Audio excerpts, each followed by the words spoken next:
Hi friends, welcome back. तो friends, Sunday के एक नए टेक Q&A वीडियो में फिर से आपका बहुत बहुत स्वागत है। आज है संडे और संडे के इस वीडियो में मैं आप लोगों के कुछ इंटरेस्टिंग क्वेश्चंस के आंसर देता हूं, आपके कुछ डाउट्स क्लियर करने की कोशिश करता हूं। तो जैसा कि आपने लास्ट संडे वीडियो देखा होगा जिसमें मैंने कुछ फ्रिक्वेंटली आस्क्ड क्वेश्चन के रिप्लाई दिए थे, तो आज फिर से ये फ्रिक्वेंटली आस्क्ड क्वेश्चन का टेक Q&A वीडियो है। क्योंकि मैं हूँ आउट ऑफ इंडिया, तो ये प्री रिकॉर्डेड वीडियो जो है आप देख रहे हैं, ताकि जितने भी दिन मैं बाहर रहूँ उतने दिन आपको जो वीडियो है कम से कम संडे टू संडे तो मिलते ही रहें।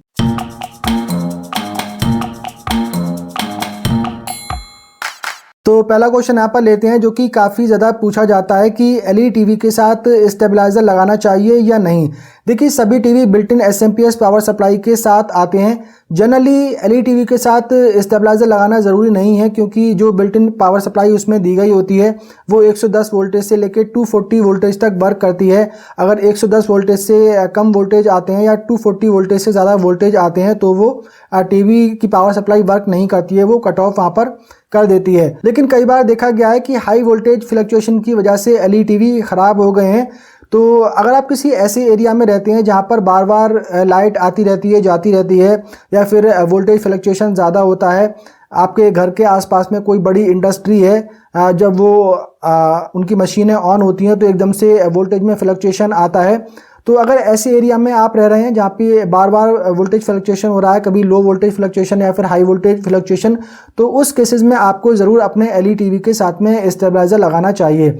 लेकिन आप कहीं ऐसे एरिया में हैं जहाँ पर कंटिन्यू जो वोल्टेज हैं डेली 230 वोल्टेज आ रहे हैं, कभी फ्लक्चुएशन 5-7 महीने में एक आध बार होता है, तो उन केसेस में स्टेबलाइज़र लगाने की ज़रूरत आपको नहीं पड़ेगी। जो built in SMP power supply है वो इजीली वहाँ पे काम करती रहती है। लेकिन आप चाहें तो टीवी की एक्स्ट्रा सेफ्टी के लिए आप स्टेबलाइज़र लगा सकते हैं, उसमें कोई भी प्रॉब्लम वाली बात नहीं है, लेकिन जनरली जो है स्टेबलाइजर की ज़रूरत नहीं होती है। दूसरा यहाँ पे क्वेश्चन लेते हैं, जो कि काफ़ी बार पूछा गया है कि under 25,000 rupees best 4K projector बताइए।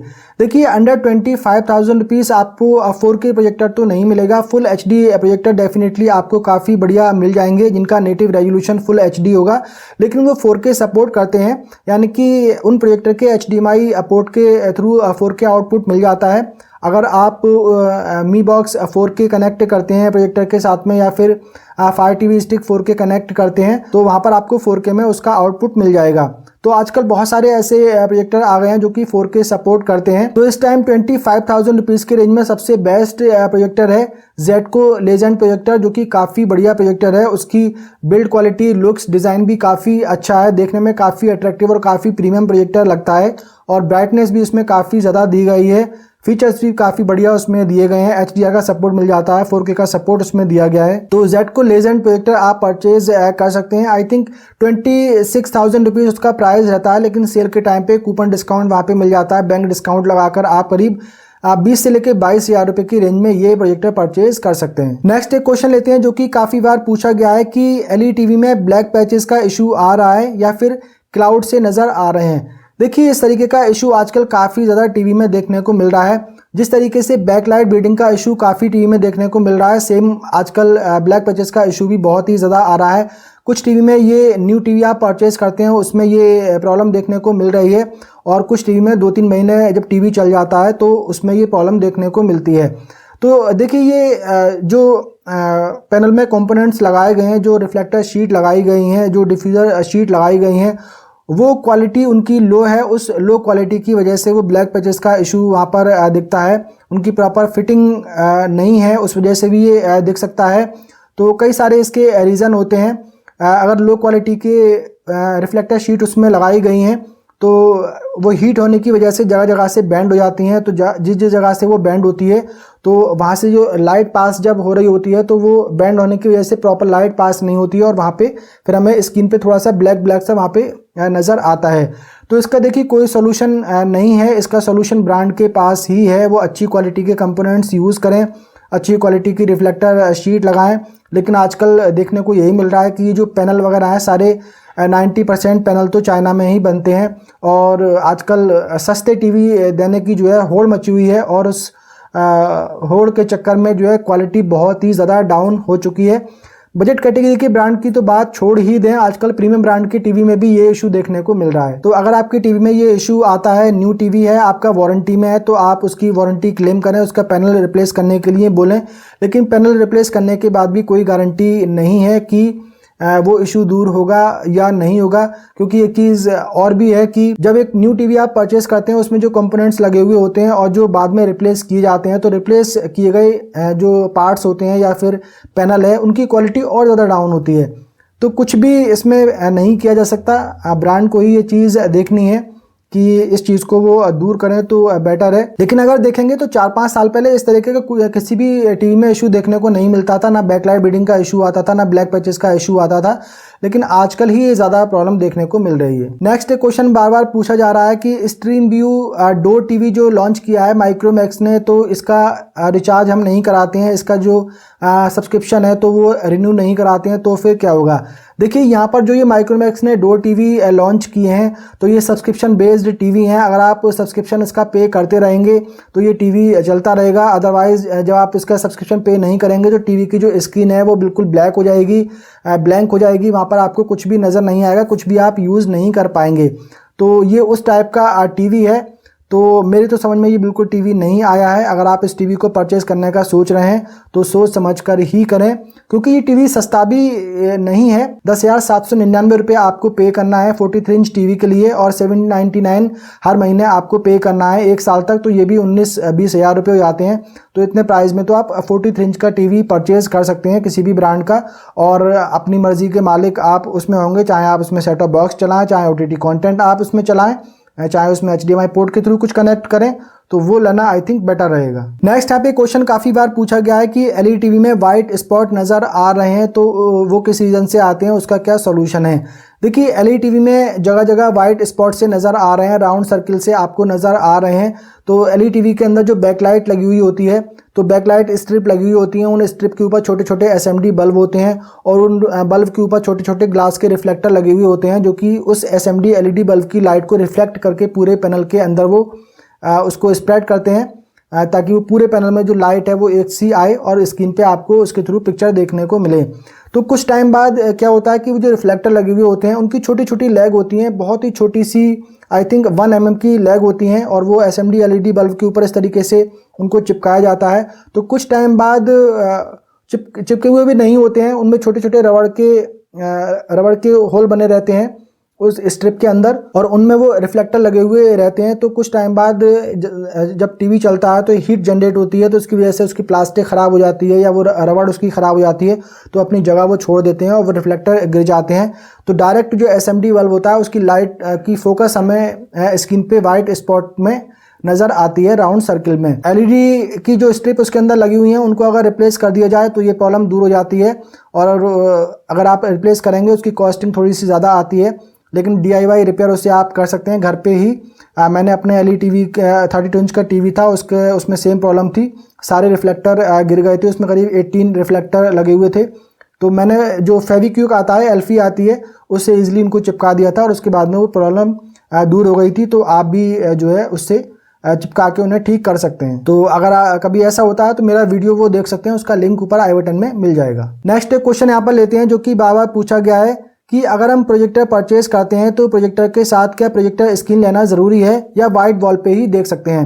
देखिए जो प्रोजेक्टर होते हैं आप डायरेक्टली उनको वाइट वॉल पे प्रोजेक्ट कर सकते हैं। जो वाइट वॉल है प्योर वाइट होनी चाहिए और स्मूथ वाइट होनी चाहिए, वहाँ पर कोई गड्ढे वगैरह वॉल पे ना हो। पुट्टी वगैरह करा के आप उसको खूब स्मूथ करा लीजिए और प्योर एकदम वाइट वॉल वहाँ पे करा लीजिए, तो वहाँ पर आपको काफ़ी बढ़िया पिक्चर क्वालिटी मिल जाएगी, कोई इशू उसमें नहीं आएगा। लेकिन जो प्रोजेक्टर स्क्रीन आती हैं तो उनकी फैब्रिक ऐसी होती है, उसका जो मटेरियल होता है वो रिफ्लेक्टिव मटेरियल होता है, उनमें कुछ ऐसे पार्टिकल होते हैं थोड़ा सा वो रिफ्लेक्ट करते हैं जब प्रोजेक्टर की लाइट उन पे पड़ती है, तो उसकी वजह से थोड़ी सी बेटर पिक्चर क्वालिटी आपको मिलती है। थोड़े से शाइनी कलर, थोड़े से ब्राइट कलर उस पर आपको देखने को मिल जाएंगे वाइट वॉल के कंपैरिजन में। हालांकि वाइट वॉल पे भी अगर आप देखेंगे तो भी आपको कोई ज़्यादा इशू नहीं आएगा, काफ़ी बढ़िया पिक्चर क्वालिटी उस पर आपको मिल जाएगी। नेक्स्ट यहाँ पे क्वेश्चन लेते हैं जो कि काफ़ी बार पूछा गया है और काफ़ी लोगों को ये डाउट है कि अगर हम साउंड बार को LED टीवी के नीचे रखते हैं, LED टीवी के पास रखते हैं तो उससे LED टीवी जल्दी ख़राब हो जाता है, उसकी लाइफ कम हो जाती है। देखिए बिल्कुल भी ऐसा नहीं है कि साउंड बार को टीवी के साथ लगाने से टीवी जो है जल्दी ख़राब हो जाएगा। ऐसा आज तक कोई केस नहीं देखा गया है। जो बड़े बड़े डीजे स्पीकर होते हैं, जो कि बहुत ही हाई फाई स्पीकर होते हैं, जो कि रैलियों में निकलते हैं या बाहर कोई बारात वगैरह निकल रही है, तो उसकी जो आप देखेंगे बहुत ही ज़्यादा तेज़ साउंड होता है कि अगर वो बाहर से निकल कर जा रही है तो घर के जो विंडो के शीशे होते हैं वो भी थर्राने लगते हैं। तो उसे आप अगर टीवी के पास में रख देंगे तो हो सकता है कि उससे टीवी का जो पैनल है वो डैमेज हो जाए, क्योंकि जब वो घर में लगे विंडो को हिला दे रहा है तो फिर टीवी का पैनल तो उससे थोड़ा सा नाजुक ही होता है। लेकिन जो साउंड बार जनरली होते हैं उनमें इतनी पावर नहीं होती है कि वो टीवी को ख़राब कर सकें। और उन साउंड बार के अंदर भी कुछ मदरबोर्ड लगे हुए रहते हैं और टीवी के अंदर भी मदरबोर्ड होते हैं।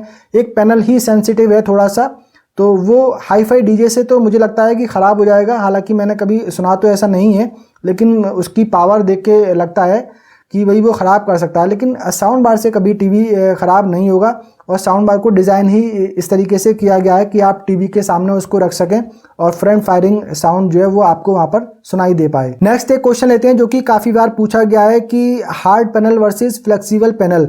तो बेसिकली किसी शोरूम में आप टीवी परचेज़ करने के लिए जाएंगे जहाँ पर एलजी की टीवी भी रखे हुए हैं और जहाँ पर सैमसंग की टीवी भी रखे हुए हैं, या फिर वहाँ पर ऐसी टीवी रखे हैं कि किसी में आईपीएस पैनल है या फिर किसी में वीए पैनल है। तो जो सेल्समैन होते हैं कभी कभी कन्विंस करने की कोशिश करते हैं कि ये सॉफ्ट पैनल है, ये बढ़िया होता है, इसकी पिक्चर क्वालिटी बढ़िया होती है, ये आसानी से टूटता नहीं है।